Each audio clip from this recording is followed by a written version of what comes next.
You hear the word fat, and what comes to mind? Probably not something good, right? For decades, we've been told it's the enemy. Well, what if I told you the story we've all been sold is, well, just plain wrong? Today, we're going to get to the bottom of this. So let's just tackle the big one right away. Aren't fats unhealthy? It's the question we've all been programmed to ask. But honestly, the answer is so much more interesting than a simple yes or no. See, your body doesn't just put up with fat, it actually needs it for some of its most important jobs. Let's find out why. Okay, so let's start with the basics. What even is fat? Think of it this way. It's one of the three main nutrients your body needs to survive. You've got your carbs for quick energy, protein for building, and then you have fat, the master of, well, a whole lot of things. And if we want to get just a tiny bit technical for a second, all fats are made from these little things called fatty acids. Just think of them like Legos. Seriously. Different fatty acids snap together in different ways to build all the different kinds of fats we're about to talk about.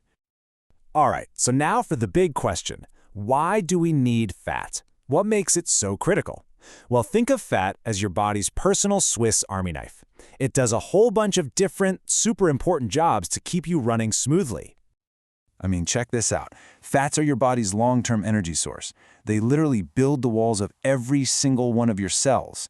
They act like protective padding for your organs. And get this is my favorite part. Your brain? It's about 60% fat. Wild, right? Plus, you can't even absorb certain vitamins like A, D, E, and K without fat to help carry them. And if you're still not convinced about the energy thing, look at this.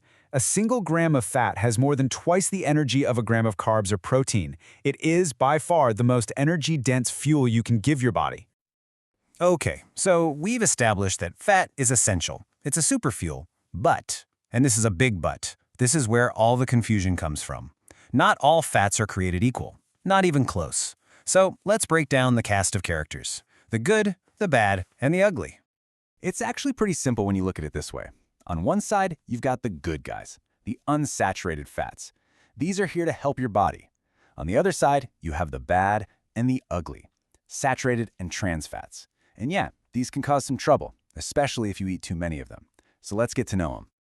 All right, let's start with the heroes of our story, unsaturated fats.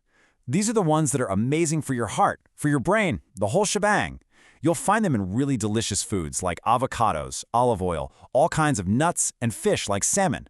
They even include those special omega-3s you hear so much about, which are literally what your brain uses to build itself. Yeah, they're kind of a big deal.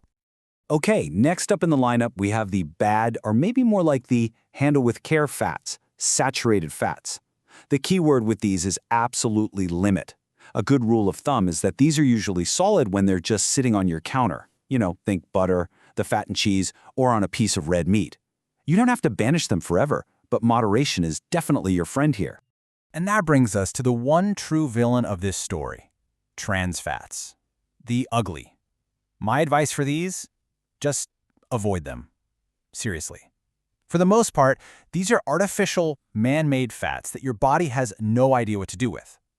They do this nasty double whammy where they crank up your bad cholesterol and tank your good cholesterol, so yeah, just steer clear. Okay, so we've met the whole family, the good, the bad, and the ugly. But knowing what they are is only half the story. The other big question is, how much should we actually be eating? So, if you look at your entire day's worth of calories, the general recommendation is that somewhere between 25 to 35% of those should come from fats. As you can see here, it's not the biggest slice of the pie, but it is a really important one. And this quote from the MyPlate Guide really just says it all perfectly. The goal isn't to avoid fats, but to eat the right amount and choose healthy sources. That's it. That's the whole game right there. It's not about fear, it's about being smart. So what does this actually look like in real life, on your plate? It's all about making simple, easy swaps that add up. So instead of butter on your toast, maybe try some creamy avocado. Instead of a thick, creamy dressing on your salad, go for a drizzle of olive oil. And maybe you swap a fatty cut of meat for a beautiful piece of salmon or tuna. See? Small changes, big impact. Okay, I know that was a lot of information. So how about we boil it all down into a super simple 3-step guide you can use anytime, anywhere to make smart choices without having to think too hard about it. Ready? Here we go. Step 1, choose the good guys. Actively look for those unsaturated fats from plants, nuts, and fish. Step 2, limit the saturated fats. Enjoy things like butter and cheese, but just not all the time, right? In moderation. And finally, step 3, avoid the ugly ones. Check those labels and try to skip the super-processed packaged snacks and fried foods. Choose, limit, avoid. You got this. All right, I'm going to leave you with a little challenge, because learning all this stuff is great, but putting it into action is where the magic happens. So, what's one healthy fat swap you can make this week? Just one. Maybe you'll put avocado on your sandwich instead of mayo. Or grab a handful of almonds for a snack instead of cookies. Whatever it is, every single smart choice you make is a huge win. Thanks for diving into this with me.